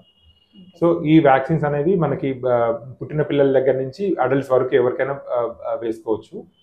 సో మనం ఫస్ట్ షెడ్యూల్ కనుక చూస్తే పుట్టిన పిల్లలకి వేసే షెడ్యూల్ BCG అంటే దీన్ని టీబీ రాకుండా వేస్తాము. ఓరల్ పోలియో అంటే పోలియో రాకుండా, తర్వాత హెపటైటిస్ B వ్యాక్సిన్ అని వేస్తాము. దీని తర్వాత షెడ్యూల్స్ మాత్రం ఒక్కొక్కసారి అంటే ప్రైవేట్లో ఉండే షెడ్యూల్ మనకి ప్రైవేట్లో అంటే యూజువల్గా ఇండియన్ అకాడమీ ఆఫ్ పీడియాట్రిక్స్ అంటే మనకి జాతీయ పీడియాట్రిక్స్ సంస్థ అని ఉంటుంది. అవి రికమెండ్ చేసిన వ్యాక్సిన్స్ ఉంటాయి. తర్వాత అది కాకుండా నేషనల్ ఇమ్యునైజేషన్ షెడ్యూల్, ఏదైతే గవర్నమెంట్ ప్రకారము నేషనల్ ఇమ్యునైజేషన్ షెడ్యూల్ ఉంటుందో ఇది మనకి అంగన్వాడీలలో కానీ లేకపోతే గవర్నమెంట్ హాస్పిటల్స్లో కానీ అవైలబుల్ ఉంటుంది. సో మేజర్గా దానికి చాలా డిఫరెన్సెస్ ఉంటాయి. అవి నేను ఎక్స్ప్లెయిన్ చేస్తాను. ఫస్ట్ నేషనల్ ఇమ్యునైజేషన్ ప్రోగ్రామ్ ప్రకారం వెళ్తే పుట్టినప్పుడు అందరికీ same BCG, oral polio vaccine, hepatitis B ఇస్తాము. దాని తర్వాత వ్యాక్సిన్ అనేది బిడ్డకి 6 వారాలు వచ్చినప్పుడు ఇస్తాము. ఈ 6 వారాలు వచ్చినప్పుడు బేబీకి హెపటైటిస్ B యొక్క సెకండ్ డోసు, తర్వాత ఓరల్ పోలియో కాకుండా ఇంజెక్టబుల్ పోలియో అనేది ఫస్ట్ డోసు, తర్వాత డిప్తీరియా అంటే ధనుర్వాతము, కోరింత దగ్గు పర్చుసిస్ అంటాము, తర్వాత టెటానస్ ధనుర్వాతం, ఈ 3 రాకుండా ఒక ఫస్ట్ డోస్ ఇస్తాము. వీటితో పాటు ఇన్ఫ్లుయెంజా B అంటే మెదడువాపు రాకుండా ఉండేదానికి ఫస్ట్ డోస్, ఇది హెపటైటిస్ B యొక్క సెకండ్ డోసు. సో ఇవన్నీ కంబైన్డ్ కలిపి దీన్ని పెంటావాలెంట్ వ్యాక్సిన్ అంటాము. సో ఈ పెంటావాలెంట్ వ్యాక్సిన్ దీంతో పాటు ఇంజెక్టబుల్ పోలియో సపరేట్గా ఇస్తారు. తర్వాత రోటా వైరస్ అనేది నీళ్ళ విరేచనాలు రాకుండా, రోటా వైరస్తో వచ్చే నీళ్ళ విరేచనాలు రాకుండా ఇస్తారు. ఇది నోట్లో వేస్తారు అనమాట, ఈ రోటా వైరస్ వ్యాక్సిన్. ఇది కాకుండా PCV న్యూమోకోకల్ కాంజుగేట్ వ్యాక్సిన్ అంటారు. ఈ న్యూమోకోకల్ కాంజుగేట్ వ్యాక్సిన్ అనేది చెవులో చీము చేరకుండా, తర్వాత మెదడు వాపు, తర్వాత నిమోనియా రాకుండా, చెస్ట్ ఇన్ఫెక్షన్ రాకుండా వేస్తారు. ఇది 6 weeksలో ఫస్ట్ డోస్ వేస్తున్నారు. నేషనల్ ఇమ్యునైజేషన్ ప్రోగ్రామ్ ప్రకారం చూస్తే 6 weeksలో ఇవన్నీ first dose, PCV, polio, injectable polio, rota virus first dose, along with Penta అనేది ఫస్ట్ డోస్ వేస్తున్నారు. సో తర్వాత 10వ వారంలో వీటి అన్నిటి DPT, polio, injectable polio, influenza B, రోటా వైరస్ అనేది సెకండ్ డోస్ వేస్తున్నారు. కానీ PCV సెకండ్ డోస్ అనేది వేయట్లేదు. సో మళ్ళీ 14వ వారంలో మళ్ళీ PCV అనేది సెకండ్ డోస్తో పాటు రోటా వైరస్ థర్డ్ డోస్తో పాటు DPT third dose, injectable polio third dose వేస్తున్నాం. సో ఇది మనకి 14 వీక్స్ వరకు నేషనల్ ఇమ్యునైజేషన్ ప్రోగ్రామ్ ప్రకారం జరుగుతుంది. ఇది కాకుండా మనకి ఐఏపీ షెడ్యూల్ ప్రకారం చూసినట్లయితే 6 వీక్స్లో మనకి పీసీవీ సేమ్ యాజ్ ఈజ్గా నేషనల్ ఇమ్యునైజేషన్ ప్రోగ్రామ్ ప్రకారమే ఉంటుంది. బట్ 10 వీక్స్కి వచ్చేటప్పటికి పీసీవీ మనకి ఇండియన్ అకాడమీ ఆఫ్ పీడియాట్రిక్స్ ప్రకారం పీసీవీ అనేది సెకండ్ డోస్ వేస్తున్నాము. దీంతోపాటు ఇంజెక్టబుల్ పోలియో కూడా సెకండ్ డోస్ వేస్తున్నాం. అదే 14 వీక్స్కి ఇంజెక్టబుల్ పోలియో థర్డ్ డోస్తో పాటు PCV pneumococcal conjugate vaccine third dose వేస్తున్నాం. సో 14 వీక్స్కి వచ్చేటప్పటికి నేషనల్ ఇమ్యునైజేషన్ ప్రకారం మాత్రం పీసీవీ 2 డోసెస్ అవుతాయి. But Indian academy of Paediatrics దాని ప్రకారం చూస్తే పీసీవీ 3 డోసెస్ కంప్లీట్ అయిపోతాయి. దీంతోపాటు రోటా వైరస్ ఇంజెక్టబుల్ పోలియో కూడా 3 డోసెస్ కంప్లీట్ అయిపోతాయి. అదే నేషనల్ ఇమ్యునైజేషన్ ప్రకారం చూస్తే 14 వీక్స్ వచ్చేటప్పటికి polio vaccines injectable polio vaccines 2 అవుతాయి, పీసీవీ వ్యాక్సిన్స్ ఓన్లీ 2 అవుతాయి. ఇంతవరకు 14 వీక్స్ వరకు చెప్పాను. తర్వాత నెక్స్ట్ నేషనల్ ఇమ్యునైజేషన్ ప్రకారంలో 14 వీక్స్ తర్వాత డైరెక్ట్ 9 మంత్స్కే ఉంటుంది. But as per IAP guide lines ప్రకారం 6 మంత్స్కి మళ్ళీ నెక్స్ట్ ఇన్ఫ్లుయెంజా వ్యాక్సిన్, ఇన్ఫ్లుయెంజా అనేది 6 మంత్స్కి ఫస్ట్ డోసు, 7th మంత్కి సెకండ్ డోస్ ఉంటుంది. దీని తర్వాత మనకి 9th మంత్ బిఫోర్ అంటే 8th మంత్కి కానీ 7th మంత్కి కానీ typhoid vaccine PCV, typhoid conjugate vaccine ఉంటుంది. ఇంకా 9th మంత్లో షెడ్యూల్ చూస్తే ఐఏపీ షెడ్యూల్ ప్రకారం ఎంఎంఆర్ అంటే మిజిల్స్, మమ్స్, రుబెల్లా ఈ 3 రాకుండా ఉంటుంది. బట్ కానీ నేషనల్ ఇమ్యునైజేషన్ ప్రోగ్రామ్ అంటే గవర్నమెంట్ షెడ్యూల్ చూసి మిజిల్స్, రుబెల్లా 2 ఉంటాయి, మమ్స్ వ్యాక్సిన్ మిస్ అవుతుంది. సో ఈ మధ్య చాలా మంది గవర్నమెంట్ ప్రకారం వేసుకొని ఐఏపీది మిస్ చేసిన వాళ్ళకి చాలా మందికి ఈ మధ్య మమ్స్ గౌద బిల్లలు వచ్చి చాలా ఇబ్బంది పడ్డారు. సో అందుకోసమే నేను మెయిన్గా నేషనల్ ఇమ్యునైజేషన్ షెడ్యూల్కి ప్లస్ ఐఏపీ షెడ్యూల్ చెప్పడానికి రీజన్ ఇదే అనమాట. సో తర్వాత 9 మంత్స్ తర్వాత 1 ఇయర్ ఫస్ట్ ఇయర్ వ్యాక్సిన్ అనేది కూడా మనకి నేషనల్ ఇమ్యునైజేషన్ షెడ్యూల్లో దొరకదు. ఇది ఓన్లీ ఐఏపీ షెడ్యూల్ ప్రకారమే ఉంటుంది. ఇది హెపటైటిస్ ఏ. ఈ హెపటైటిస్ ఏ అనేది ఏంటంటే వాటర్ బార్న్ ఇన్ఫెక్షన్. ఇది జాండీస్ లివర్ మీద ఎఫెక్ట్ అవుతుంది. సో వాటర్ కానీ ఫుడ్ బార్న్ కానీ ఇన్ఫెక్షన్, ఇది చాలా ఇంపార్టెంట్. ఇది 1 ఇయర్ అప్పుడు వేస్తాం. తర్వాత 15 మంత్స్ కూడా మనకి ఓన్లీ ఐఏపీ షెడ్యూలే ఉంటుంది, గవర్నమెంట్ షెడ్యూల్ ఉండదు. ఈ 15 మంత్స్లో మళ్ళీ ఎంఎంఆర్ యొక్క సెకండ్ డోసు, తర్వాత చికెన్ పాక్స్ వ్యారిసెల్లా అంటాము, దీని సెకండ్ డోస్ వేస్తాం. తర్వాత మళ్ళీ 18 మంత్స్కి సేమ్ గవర్నమెంట్లో ఉండే షెడ్యూల్ ఉంటుంది. గవర్నమెంట్లో డిటిపి బూస్టర్ డోస్ వేస్తారు. కానీ ప్రైవేట్లో అంటే మనకి ఐఏపీ షెడ్యూల్ ప్రకారం డిటిపి బూస్టర్తో పాటు హిబు బూస్టరు, తర్వాత ఇంజెక్టబుల్ పోలియో బూస్టరు, తర్వాత పీసీవీ బూస్టర్, ఇవన్నీ వేస్తాం 1.5 ఇయర్కి. తర్వాత సెకండ్ ఇయర్లో మనకి 10th మంత్లో టైఫాయిడ్ ఫస్ట్ డోస్ వేసిన తర్వాత సెకండ్ ఇయర్లో టైఫాయిడ్ సెకండ్ డోస్ వేస్తాం. సో ఇవి కాకుండా సెకండ్ ఇయర్ తర్వాత న్యూయర్ వ్యాక్సిన్స్ అంటే మెనింగోకోకల్ మెనింజైటిస్ అని ఉంటుంది. ఏదైతే మెనింగోకోకల్ డిసీజ్ రాకుండా మెనింగోకోకల్ వ్యాక్సిన్ వేస్తాము. సో ఇవి కాకుండా స్పెషల్ సిచ్యుయేషన్ వ్యాక్సిన్స్ అంటే కలరా వ్యాక్సిన్, అందరికీ కాదు, ఎవరికైతే ఇమ్యూనిటీ బాగా తక్కువ ఉంటుందో వాళ్ళకి కలరా వ్యాక్సిన్. తర్వాత రూరల్ పాపులేషన్, ఎక్కువ పిగ్స్ ఉండేది, తర్వాత హైజీన్ మెయింటైన్ చేయని విలేజెస్లో వాళ్ళకి మెథడ్వాకు, జపానీస్ ఎన్సెఫలైటిస్ వ్యాక్సిన్ ఉంటుంది, అది వేస్తారు. ఇంకా స్పెషల్ సిచ్యువేషన్ అంటే ఎల్లో ఫీవర్ వ్యాక్సిన్, ఎవరైతే ట్రావెలింగ్ వేరే సౌత్ ఆఫ్రికన్ కంట్రీస్కి కానీ ఎల్లో ఫీవర్ ఎక్కువ ఉండేవానికి ఎల్లో ఫీవర్ వ్యాక్సిన్ వేస్తారు. ఇంతవరకు యూజువల్గా పిల్లలకి తెలుసుకోవాల్సిన వ్యాక్సిన్స్ ఇంతవరకు. వ్యాక్సిన్స్ అనేవి స్కిప్ చేస్తే ఎలాంటి ప్రాబ్లమ్స్ ఫేస్ చేస్తారు సార్? యూజువల్గా వ్యాక్సిన్ షెడ్యూల్ ప్రకారం మనం వీలైనంత వరకు ఏదైతే షెడ్యూల్ ప్రకారం వేయించుకోవడానికి బాగా ట్రై చేయాలి. కొంతమందికి అన్అవైలబుల్ అంటే తప్పనిసరి పరిస్థితులలో అవైలబుల్గా లేనప్పుడు మనం మిస్ చేసినా కానీ, అంటే సపోజ్ మనం ఇవ్వాల్సిన తేదీలో ఇవ్వలేదు కానీ వీలైనంత తొందరగా ఆ తేదీ మిస్ అయితే మాత్రం వీలైనంత తొందరగా 1 డే కానీ 2 days కానీ 1 week కానీ 15 days కానీ 1 month కానీ వీలైనంత తొందరగా, బెటర్ లేట్ దాన్ నెవర్. మనం మొత్తానికి మిస్ చేయడం కన్నా కూడా ఎంత తొందరగా వీలైతే అంత తొందరగా వేయించుకోవడం మంచిదన్నమాట. ఇది మొత్తానికి మానేస్తే ఏమవుతుంది అంటే, నేను అనుకున్నాం మనం ఎంఎంఆర్ వ్యాక్సిన్ బదులు ఎంఆర్ వ్యాక్సిన్ తీసుకున్న వాళ్ళకి అవుట్ బ్రేక్ వచ్చినప్పుడు ఏమవుతుంది అంటే, ఫస్ట్ ఏదైతే వ్యాక్సిన్ తీసుకున్న వాళ్ళకి ప్రివెన్షన్ ఉంటుంది. సో ఆ డిసీజ్ అనేది ఎవరైతే వ్యాక్సిన్ తీసుకోకుండా ససెప్టబుల్ పర్సన్స్ ఉంటారు, ససెప్టబుల్ పాపులేషన్ అంటాం, ఎవరైతే మిస్ చేసిన వాళ్ళు ఉంటారో వాళ్ళని వెంటనే ఫస్ట్ అటాక్ చేస్తుంది అన్నమాట. సో ఏదైనా కానీ రానంత వరకు ఏముండదు. ఏదైనా మనకి కమ్యూనిటీలో ఏదైనా ఎపిడెమిక్ వచ్చినా కానీ, ఏదైనా స్ప్రెడ్ వచ్చినా కానీ ఫస్ట్ ఎవరైతే వ్యాక్సిన్స్ మిస్ అయినారో వాళ్ళకి ససెప్టబుల్ పాపులేషన్ వాళ్ళు ఎఫెక్ట్ అవుతారు అనమాట. సో ఈ వ్యాక్సిన్స్ అన్ని కూడా మనకి ప్రాణాంతకమైన జబ్బుల నుంచి ప్రొటెక్ట్ చేయడానికి యూజ్ అవుతాయి. సో ఏదైనా వచ్చిందని అనుకుంటే చాలా వరకు ఇబ్బంది కానీ ఒక్కొక్కసారి లైఫ్ థ్రెటనింగ్ ప్రాబ్లం కూడా ఫేస్ చేయొచ్చు. సో మనం ఏదైతే మనం ఇప్పుడు ఎరాడికేట్ చేయగలము, గ్లోబ్ నుంచి మన ఇండియా నుంచి పోలియోని దాదాపు ఎరాడికేట్ చేసే సిచ్యువేషన్ ఉంది. సో ఇవన్నీ కూడా మనకి వ్యాక్సిన్స్ అప్రాప్రియేట్ టైంకి షెడ్యూల్ ప్రకారం తీసుకోవడం వల్లనే మనం ఇవన్నీ కూడా మనం ఎరాడికేట్ చేయగలదు. నెక్స్ట్ మనకి మిజిల్స్, పొంగు వ్యాధి కూడా దాదాపు మనం ఎరాడికేట్ చేసే స్టేజ్లో ఉన్నాయి. ఇవన్నీ కూడా మనం వ్యాక్సిన్స్ అనేది అప్రాప్రియేట్ టైంకి తీసుకోవడం వల్లనే మనం ఎరాడికేట్ చేయగలిగాం. సో వీలైనంత వరకు షెడ్యూల్ ప్రకారం వెళ్ళండి. తప్పనిసరి పరిస్థితుల్లో స్కిప్ అయినప్పుడు దాన్ని వీలైనంత తొందరగా పూర్తి చేయడానికి ట్రై చేయాలి. ఏదైతే తీసుకోకపోవడం అనేది మిస్ అయిందామంటే కంపల్సరీ దేనికోసం మిస్ అయినా, ఆ వ్యాక్సిన్ దేనికోసం అందుబాటులో ఉందో ఆ డిసీజ్ ఎప్పటికైనా లైఫ్లో ఎప్పటికైనా వచ్చే అవకాశాలు ఉంటాయి. సార్, అసలు పీడియాట్రిక్ డాక్టర్ దగ్గరికి ఏ ఏజ్ నుంచి ఏ ఏజ్ వరకు చెకప్స్ అనేవి చేయించుకోవాలి సార్? ఓకే, పీడియాట్రిక్ డాక్టర్ ఉంది, చిన్నపిల్లల డాక్టర్ కానీ అది యూజువల్గా పుట్టిన బేబీ అంటే డే 1 ఆఫ్ ది బేబీ నుంచి 18 ఇయర్స్ వరకు, 18 ఇయర్స్ కంప్లీట్ అయ్యేంత వరకు చిన్నపిల్లల డాక్టర్ పీడియాట్రిషియన్ దగ్గరికి చూయించుకోవచ్చు. దీంట్లో ఇంకా మళ్ళీ మనకి 1 మంత్ లో బేబీని నీనటాలజిస్ట్ అంటారు, అంటే నవజాత శిశువు స్పెషలిస్ట్ అంటారు, డే 1 నుంచి 1 మంత్ వరకు. ఇంకా మిగతాది జనరల్ పీడియాట్రిషియన్ అంటే 1 మంత్ నుంచి 18 ఇయర్స్ వరకు జనరల్ పీడియాట్రిక్ డాక్టర్స్ అంటారు. ఎవరైతే 18 ఇయర్స్ కన్నా ఎబవ్ ఉంటే వాళ్ళు జనరల్ ఫిజిషియన్ కానీ లేకపోతే సబ్ స్పెషాలిటీస్ ఉంటాయి, జనరల్ ఫిజిషియన్ కాకుండా మళ్ళీ న్యూరాలజిస్ట్, కార్డియాలజిస్ట్, దానికి సంబంధించిన స్పెషలైజేషన్ దగ్గరికి వాళ్ళ దగ్గరికి తీసుకెళ్ళవచ్చు 18 ఇయర్స్ ఎబవ్ ఉన్న వాళ్ళు. బట్ 18 ఇయర్స్ బిలో ఉన్న వాళ్ళందరూ కూడా పీడియాట్రిక్ డాక్టర్ని సంప్రదించవచ్చు. పుట్టిన పిల్లలు మినిమం ఎంత వెయిట్ అనేది పెరుగుతూ ఉండాలి సార్? అంటే ఫస్ట్ 1 ఇయర్ టు 5 ఇయర్స్ వరకు ఎంత వెయిట్ పెరగాలి, 5 ఇయర్స్ టు 10 ఇయర్స్ మినిమం ఎంత వెయిట్ హైట్ పెరగాలి సార్? ఇప్పుడు ఈ హైట్ వెయిట్ గురించి పెరగడం గురించి ఆలోచిస్తే దీన్ని ఆంథ్రోపోమెట్రిక్ మెజర్మెంట్స్ అంటాం అనమాట. ఇది బేబీ యొక్క గ్రోత్ అండ్ డెవలప్మెంట్ లో గ్రోత్ అనేది చాలా ఇంపార్టెంట్. గ్రోత్ అనేది బేబీ ఫిజియలాజికల్ గా ఎలా పెరుగుతుంది అంటే గ్రోత్ అనేది ఆరోగ్యంగా ఎదుగుదల ఎలా ఉన్నదో తెలుసుకోవడానికి గ్రోత్ మానిటరింగ్ అంటాము. ఈ గ్రోత్ మానిటరింగ్ అనేది 3 రకాలుగా చేయాలి. 3 రకాలు. ఫస్ట్ది వచ్చేసి మనకి వెయిట్, అన్నిటికంటే ఇంపార్టెంట్ వెయిట్. తర్వాత నెక్స్ట్ హైట్, తర్వాత హెడ్ సర్కంఫరెన్స్. ఈ హైట్ వెయిట్ అనేది మామూలుగా మనకి బాడీ ఎలా డెవలప్ అవుతుంది అనేది, హెడ్ సర్కంఫరెన్స్ అనేది బ్రెయిన్ ఎలా డెవలప్ అవుతుంది అనేది, ఈ 3 చూసుకోవాలి.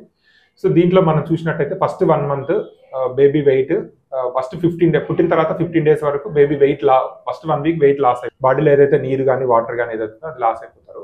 ఆ లాస్ అయిన వెయిట్ని మళ్ళీ నెక్స్ట్ సెకండ్ వీక్ లో గెయిన్ అవుతారు. సో మన 15 డేస్ వరకు చూసుకుంటే ఎవరైతే పుట్టిన బరువు ఎంత ఉన్నారో 15 డేస్ వరకు కూడా అంతే బరువు ఉంటారు. సో తర్వాత నెక్స్ట్ 15 డేస్ తర్వాత వెయిట్ గెయిన్ స్టార్ట్ అవుతూ ఉంటారు.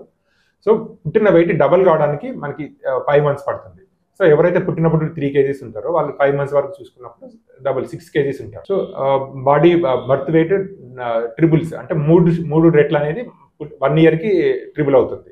సో 3 kgs పుట్టిన బాబు 1 ఇయర్కి వచ్చేసరికి 9 kgs అవుతారు. సో దీన్ని యూజువల్గా కామన్ లాంగ్వేజ్లో చెప్పాలి, ఎవరైనా అర్థం చేసుకునేటట్లుండే అంటే 5 మంత్స్కి డబల్, 1 ఇయర్కి ట్రిబుల్ అవుతుంది వెయిట్. ఇలా కాకుండా మనకి గ్రోత్ చార్ట్స్ ఉంటాయి. Indian academy of paediatrician growth chart కానీ లేకపోతే WHO world health organisation growth charts ఉంటాయి. ఇవి మనం డాక్టర్ విజిట్కి వచ్చినప్పుడు ఎవ్రీ మంత్ పుట్టినప్పుడు మనం ఒక గ్రాఫ్లో ఏదైతే మానిటర్ చేసేసి మళ్ళీ 1 మంత్కి వచ్చినప్పుడు మళ్ళీ మానిటర్ చేస్తాం, మళ్ళీ సెకండ్ మంత్కి, థర్డ్ మంత్కి ఇలా వచ్చినప్పుడు మానిటర్ చేస్తాం అన్నమాట.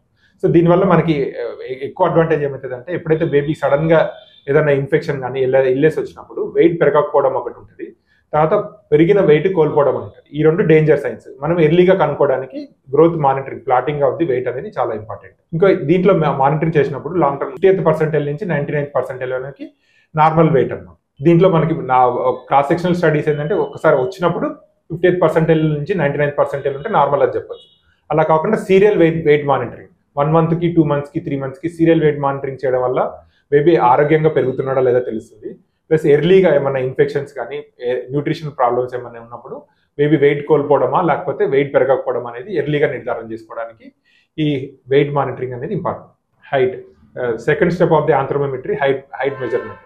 పుట్టిన బేబీస్ యూజువల్గా 45 to 50 సెంటీమీటర్స్ వాళ్ళ మదర్ యొక్క ఫాదర్ యొక్క జెనెటిక్ కండిషన్స్ బట్టి ఉంటారు. సో ఇది 50 సెంటీమీటర్స్ అనేది ఫస్ట్ 1 ఇయర్ వచ్చేసరికి 75 to 80 సెంటీమీటర్స్ అవుతారు. అంటే టోటల్గా ఓవర్ ద 1 ఇయర్ పీరియడ్లో వాళ్ళు 25 to 30 సెంటీమీటర్స్ పెరిగే అవకాశాలు ఉంటాయి. తర్వాత ఎవ్రీ 1 ఇయర్ తర్వాత సెకండ్ ఇయర్కి మాత్రం 15 సెంటీమీటర్స్ పెరుగుతారు. అంటే 75 నుంచి 85-90 సెంటీమీటర్స్ సెకండ్ ఇయర్ వరకు ఉంటారు. తర్వాత సెకండ్ ఇయర్ నుంచి ఎవ్రీ ఇయర్ వాళ్ళు 6 సెంటీమీటర్స్ పెరుగుతారు. సో ఇది కామన్ లాంగ్వేజ్లో చెప్పాలంటే ఎవ్రీ 2 ఇయర్స్ తర్వాత ఎవ్రీ ఇయర్ 6 సెంటీమీటర్స్ పెరుగుతారు. ఇట్లనే సేమ్ వెయిట్ ఎలాగైతే మనం మానిటరింగ్ చేస్తున్నామో దీనికి కూడా సిడిసి గ్రోత్ చార్ట్స్ కానీ లేకపోతే ఐఏబి WHO గ్రోత్ చార్ట్స్ ప్రకారం హైట్ మానిటరింగ్ చేసుకోవాలి. పుట్టంగానే మనకి 50 సెంటీమీటర్స్ లేదంటే 48 సెంటీమీటర్స్ ఉన్నప్పుడు గ్రోత్ రికార్డ్ చేసేసి 1 మంత్కి ఎంత పెరిగాడు, తర్వాత 6 మంత్స్కి ఎంత పెరిగాడు. సో వెయిట్కి హైట్కి డిఫరెన్స్ ఎలా వస్తుందంటే వెయిట్ అనేది సడన్గా తగ్గిపోతుంది. సో హైట్ అనేది అంత సడన్గా తగ్గదు. సో మనకి ఎవరైనా సడన్గా ఏదైనా ప్రాబ్లం ఉండి తగ్గిన వాళ్ళు అంటే వెయిట్ సడన్గా తగ్గుతారు, హైట్ మాత్రం మెయింటైన్ అవుతారు. సో ఎవరైతే హైట్ వెయిట్ రెండు తగ్గుతున్నారు అనుకుంటే అది చాలా రోజుల నుంచి ప్రాబ్లం, అంటే ఆల్మోస్ట్ 1 ఇయర్ నుంచి లేకపోతే 6 మంత్స్ నుంచి వాళ్ళకి న్యూట్రిషన్ డెఫిషియన్సీ కానీ లేకపోతే ఏదైనా ఇల్నెస్ కానీ ఉన్నప్పుడు వెయిట్ హైట్ రెండు తగ్గిపోతారు. నెక్స్ట్ హెడ్ సర్కంఫరెన్స్ అనేది పుట్టినప్పుడు 35 సెంటీమీటర్స్ ఉంటుంది. ఇది every month first 3 months 2 centimetres per month పెరుగుతుంది. సో 3 మంత్స్కి 6 సెంటీమీటర్స్ పెరుగుతుంది. అదే 3 మంత్స్ నుంచి 6 మంత్స్ వరకు ఎవ్రీ మంత్కి 1 సెంటీమీటర్ పెరుగుతుంది. 6 మంత్స్ నుంచి 1 ఇయర్ వరకు 0.5 సెంటీమీటర్స్ పర్ మంత్ పెరుగుతుంది. సో మన ఫస్ట్ 3 మంత్స్ 2 సెంటీమీటర్స్ లాగా పెరిగితే 3 మంత్స్కి 35 నుంచి 41 సెంటీమీటర్స్ వరకు పెరుగుతుంది. తర్వాత 6 సెంటీమీటర్స్ పెరగడానికి 6 మంత్స్ పడుతుంది. సో ఈ గ్రోత్ ఈ హెడ్ సర్కంఫరెన్స్ ఎందుకు ఇంపార్టెంట్ అంటే కొంతమందికి హెడ్ అబ్నార్మల్గా పెరగవచ్చు. దీన్ని హైడ్రోకెఫాలస్ అంటాము. ఇది ఎర్లీగా డిటెక్ట్ చేయడానికి మనం హెడ్ సర్కంఫరెన్స్ మెజర్ చేయడం అనేది చాలా ఇంపార్టెంట్. అలాగే మైక్రోకెఫాలి, పెరగాల్సినంత హెడ్ సర్కంఫరెన్స్ పెరగకపోవడం వల్ల మైక్రోకెఫాలి అంటారు. ఈ కండిషన్స్ మనం తొందరగా ఐడెంటిఫై చేసుకోవడానికి హెడ్ సర్కంఫరెన్స్ మెజర్ చేయడం అనేది ఎస్పెషల్గా పుట్టినప్పటి నుంచి 1 ఇయర్ వరకు హెడ్ సర్కంఫరెన్స్ మెజర్ చేయడం అనేది చాలా ఈజీ. పిల్లలు వెయిట్ మంచిగా పెరగాలంటే ఎలాంటి ఆహారాలు తీసుకోవాలి సార్? ఓకే, ఇది చాలా తెలుసుకోవాల్సిన క్వశ్చన్ అనమాట. దీనికి ఆన్సర్ చెప్పడం ఈజీ, బట్ ఫాలో కావడం అనేది చాలా కష్టం అనమాట. ఫస్ట్ మనము పుట్టిన పిల్లల నుంచి 6 మంత్స్ వరకు ఎక్స్క్లూజివ్ బ్రెస్ట్ ఫీడింగ్ అనుకున్నాము. దాని తర్వాత 6 మంత్స్ నుంచి కాంప్లిమెంటరీ ఫీడింగ్ స్టార్ట్ చేసేసి 1 ఇయర్ వరకు మనం కాంప్లిమెంటరీ ఫీడింగ్ స్టార్ట్ చేస్తాము. సో బేబీకి ఎప్పుడైతే 1 ఇయర్ ఏజ్ స్టార్ట్ అయిందో మనకి ఫ్యామిలీ పాట్ అంటాం. అంటే ఇంట్లో పెద్దోళ్ళు ఏ ఫుడ్ అయితే తింటున్నారో అది 1 ఇయర్ నుంచి మంచిగా అలవాటు చేయాలి. సో బేబీ మనం ఇంట్లో ఫ్యామిలీ పార్ట్ ఫుడ్ యాక్సెప్ట్ చేయాలంటే అందరు కలిసి మన ఫ్యామిలీ మీల్ టైం అనేది ఒకటి పెట్టుకోవాలి. ఏదో ఒక టైంలో మార్నింగ్ ఆర్ ఆఫ్టర్నూన్ కానీ నైట్ కానీ ఫ్యామిలీ మెంబర్స్ అందరు కలిసి అందరు తింటున్నప్పుడు పిల్లలకు కూడా వాళ్ళకు కూడా ఒక ప్లేట్ కానీ లేకపోతే హైట్ చైర్లో వేసేసి కూర్చోబెట్టేసి వాళ్ళ ప్లేట్లో వాళ్ళకి పెట్టేసే వల్ల ఈ ఫ్యామిలీ ఫుడ్ అనేది బాగా అలవాటు అవుతుంది. సో దీనివల్ల మనకి పుట్టినప్పటి నుంచి కానీ లేకపోతే 1 ఇయర్ నుంచి వచ్చేసరికి healthy life style healthy food అనేది అలవాటు అయిపోతుంది. సో పిల్లలు ఎప్పుడైనా కానీ పేరెంట్స్ని కాపీ చేస్తారు. సో మనం పిల్లలకి ఆరోగ్యకరమైన ఫుడ్ పెట్టాలనుకున్నప్పుడు పేరెంట్స్ తినాలి. సో పేరెంట్స్ తింటున్నప్పుడు ఆటోమేటిక్గా ఫాలో అయిపోతారు. సో ఇంకా బలవర్ధమైన ఆహారం వాళ్ళకి ఏ ఇయర్కి ఎంత పెరగాలి, ఏ ఇయర్కి ఎంత హైట్ ఉండాలి, ఎంత బరువు ఉండాలి అనేది కరెక్ట్గా పెరగాలి అనుకుంటే బలవర్ధమైన ఆహారం ప్రపోర్షనేట్లుగా పెట్టాలి. సో మనకి తినే ఫుడ్లో 50% ఆఫ్ ది కార్బోహైడ్రేట్స్ ఉండాలి, 30% ఆఫ్ ది ప్రోటీన్స్ అంటే మాంసకృతులు ఉండాలి, మిగతా 20% ఫ్యాట్, ఆయిల్, నెయ్యి ఇలాంటివి ఉండాలన్నమాట. సో ఇవి మనం ట్రెడిషనల్ ఫుడ్ ఏదైతే అలవాటు చేసుకున్నా కానీ ఈ ట్రెడిషనల్ ఫుడ్లో మనం ఎంత ఫ్యాట్ ఉంది, ఎంత కార్బోహైడ్రేట్స్ ఉంది, ఎంత ప్రోటీన్స్ అనేది మెజర్ చేయాల్సిన అవసరం లేదు. మనం ట్రెడిషనల్గా కిచిడి తీసుకుంటే దాంట్లో 50% కార్బోహైడ్రేట్స్ ఉంటాయి, 30% ప్రోటీన్స్ ఉంటాయి. మనం ఆయిల్ యాడ్ చేస్తాం కాబట్టి 20%. సో ఏది తిన్నా కానీ ఇడ్లీ పెట్టినా కానీ ఇడ్లీలో కూడా సేమ్ 50% కార్బోహైడ్రేట్స్ ఉంటాయి, 30% ప్రోటీన్స్ ఉంటాయి, 20% ఫ్యాట్ ఉంటాయి. ఈ ప్రొపోర్షనేట్గా మెయింటైన్ చేసుకోవచ్చు. అలా కాకుండా ఎప్పుడైతే మనం వెస్ట్రన్ టైప్ ఆఫ్ ఫుడ్కి అలవాటు పడ్డామో ఆ టైంలో యూజువల్గా నూడిల్స్ అవి తీసుకున్నాం అనుకోండి. ఈ నూడిల్స్ తీసుకుంటే నూడిల్స్లో ఎక్కువ కార్బోహైడ్రేట్స్ ఉంటాయి, ప్రోటీన్స్ చాలా తక్కువ ఉంటాయి. సో దీనివల్ల పిల్లలకి క్యాలరీస్ దొరుకుతాయి, బట్ కాకపోతే మ్యాక్రో న్యూట్రియంట్స్ ఏదైతే ఐరన్ కానీ జింక్ కానీ కాల్షియం కానీ ఇవి తక్కువ ఉంటాయి బాగా. సో దీనివల్ల పిల్లలు వీటికి అలవాటు పడిపోతే ఒబేస్ అయిపోతారు. ప్లస్ ఒబేస్ ఉన్నప్పుడు మనకి చూడటానికి హెల్దీగా అనిపిస్తారు, కానీ వాళ్ళకి hidden hunger for micro nutrients అంటే ఐరన్, కాల్షియం, జింక్, మెగ్నీషియం ఇవన్నీ లోపాలు. సో వీటన్నింటి ప్రివెంట్ చేయాలంటే ఫస్ట్ ఇంపార్టెంట్ ఏంటంటే ఫ్యామిలీ మీల్ టైం ఒకటి పెట్టుకోవాలి. తర్వాత ఏదైతే మనకి ఈజీగా లోకల్గా అవైలబుల్ ఉండి ఇంట్లో ప్రిపేర్ చేసిన ఫుడ్ ఎక్కువ అలవాటు చేయాలి. జంక్ ఫుడ్ వీలైనంత వరకు స్పెషల్గా రేర్ కండిషన్స్లో తప్ప జంక్ ఫుడ్ అనేది ఎప్పుడు పెట్టకూడదు. ఈవెన్ బిస్కెట్స్ కానీ నూడిల్స్ కానీ చిప్స్, బాగా రకరకాల చిప్స్ యూజువల్గా మనకి 5 రూపీస్ నుంచి అవైలబుల్ అయిపోతున్నాయి. సో వీటికి అట్రాక్ట్ కాకుండా చూసుకోవాలి మెయిన్. ఇవన్నీ మనం ఫాలో అయితే ఆటోమేటిక్గా పిల్లలు హెల్దీగా వెయిట్ పెరుగుతారు, వాళ్ళ బ్రెయిన్ కూడా హెల్దీగా డెవలప్ అవుతుంది. పుట్టిన బిడ్డ ఎన్ని గంటలకి యూరిన్ పాస్ చేయాలి, మోషన్స్ పాస్ చేయాలి సార్? అంటే ఇంత టైం అనేది ఉంటుందా? ఉంటుంది. పుట్టిన బిడ్డ ఎంతసేపట్లో యూరిన్ పోవాలి, ఎంతసేపట్లో మోషన్ పోవాలి అనేది చాలా మంచి క్వశ్చన్. ఇది అందరూ తెలుసుకోవాల్సిన విషయము. యూరిన్ అనేది బేబీ మూత్రం చేయడం అనేది గర్భసంచిలోనే స్టార్ట్ అయిపోతుంది. బేబీ ఉమ్మనీరు తాగి తర్వాత యూరిన్ పోయడము, దానివల్ల ఉమ్మనీరు ఎక్కువ ఫామ్ కావడం, ఇవన్నీ కూడా గర్భసంచిలో స్టార్ట్ అయిపోతాయి. సో పుట్టిన తర్వాత బేబీ బయటకు వచ్చిన తర్వాత యూజువల్గా కామన్గా 48 hours లోపు యూరిన్ చేస్తారు. ఇంకా ఈ 48 hours లో కూడా యూరిన్ అనేది తక్కువ ఫ్రీక్వెన్సీ అనేది తక్కువ చేయడానికి రీజన్ ఏంటంటే ఫస్ట్ మనం చూసుకోవాల్సింది తక్కువ ఫీడింగ్. ఎవరైతే ఫీడింగ్ తక్కువ తీసుకుంటున్నారో, ఫీడింగ్ తక్కువ ఇవ్వలేకపోతున్నారు అట్లాంటి వాళ్ళకి యూరిన్ తక్కువ వస్తుంది. సో ఈ యూరిన్ పోవడంలో దాన్ని బట్టి మనకి బిడ్డకి సరిగ్గా బ్రెస్ట్ ఫీడింగ్ కానీ లేకపోతే ఫీడింగ్ సరిపోతుందా లేదా అనేది యూరిన్ పోసే దాన్ని బట్టి కూడా మనం నిర్ధారణ చేసుకోవచ్చు. ఎవరైతే డైపర్స్ వేసుకుంటారో వాళ్ళ డైపర్ మార్చేటప్పుడు బరువు చూసుకోమని చెప్తాం. యూజువల్గా మనకి ఎవ్రీ టైం డైపర్ మార్చేటప్పుడు డైపర్ బరువు అవుతుంది అంటే యూరిన్ పోతున్నట్టు. ఇంకొకటి పాలు కరెక్ట్గా అంటే తాగాల్సినంత పాలు తాగుతున్నప్పుడు పిల్లలు ఏమవుతుంది అంటే రోజుకి 4 to 6 times వరకు యూరిన్ పాస్ చేస్తారు. సో డైపర్స్ బరువు అవుతుంటాయి, 4 to 6 times వరకు యూరిన్ పోతారు. సో దీనివల్ల మనకి బేబీకి ఫీడింగ్ సరిపోతుందా లేదా అనేది తెలుసుకోవచ్చు. ఇంకా మోషన్, దీన్ని పుట్టగానే వెళ్ళే ఫస్ట్ 48 hours వెళ్ళే మోషన్ని మెకోనియం అంటాం. ఇది నల్ల రంగులో ఉంటుంది, కానీ దీన్ని వాళ్ళు భయపడద్దు. చాలా మంది మోషన్ నల్లగా వెళ్తున్నారు అని చెప్పి భయపడుతుంటారు. ఇది 48 hours, కొంతమందికి రేర్గా 72 hours వరకు నల్లగానే వెళ్తారు. ఈ వీలైనంత వరకు 48 hours లో బేబీ మోషన్ పాస్ చేయాలి. ఈ నలుపు అనేది నార్మల్ గోల్డెన్ ఎల్లో కలర్కి ఎప్పుడు మారుతుందంటే బేబీ బ్రెస్ట్ ఫీడింగ్కి బాగా మంచిగా అలవాటు పడిపోయినప్పుడు, సఫిషియెంట్ బ్రెస్ట్ ఫీడింగ్ వచ్చినప్పుడు ఈ మోషన్లో నల్లదనం పోయి గోల్డెన్ ఎల్లో కలర్ వస్తుంది. ఈ గోల్డెన్ ఎల్లో కలర్ స్టూల్స్ చూసి కూడా బేబీకి మంచిగా బ్రెస్ట్ ఫీడింగ్ కరెక్ట్గా సరిపోతుందా లేదా అని కూడా చెప్పగలం. సార్, అసలు పిల్లలు ఎక్కువగా ఏడుస్తూ ఉంటారు, మాటికి ఎక్కువగా ఏడుస్తూ ఉంటారు, అలాంటి వాటికి ఎలాంటి కారణాలు ఉంటాయి సార్?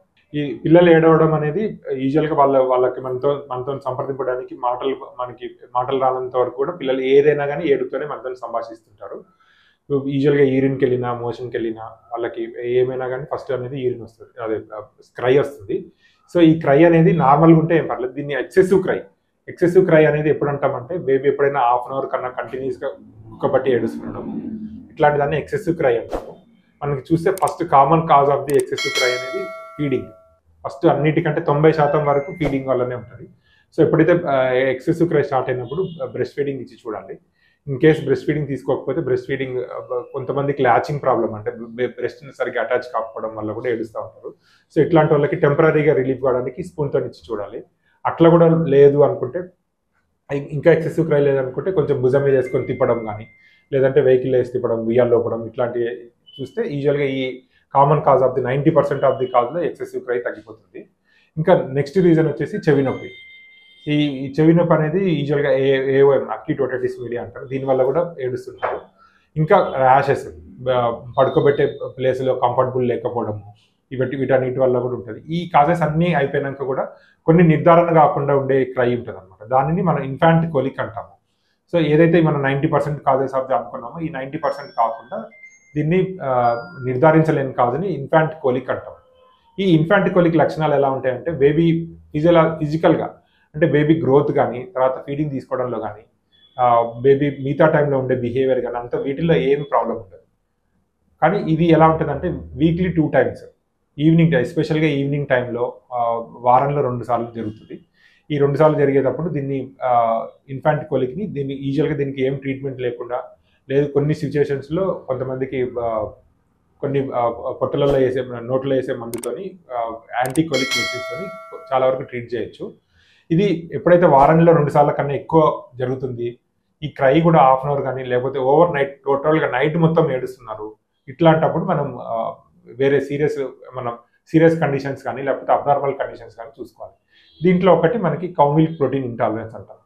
సో ఎవరైతే బ్రెస్ట్ ఫీడింగ్ కాకుండా ఫార్ములా ఫీడింగ్లో ఉన్నారో వాళ్ళకి కౌ మిల్క్ ప్రోటీన్ అనేది సరిగ్గా డైజెషన్ కాక ఇంటాలరెన్స్ డెవలప్ అవుతుంది. సో దీంట్లో వచ్చే ఫస్ట్ సిమ్టమ్ ఎక్సెసివ్ క్రై. దీంతో పాటు మోషన్స్ రావడం ఇట్లాంటివన్నీ జరుగుతాయి.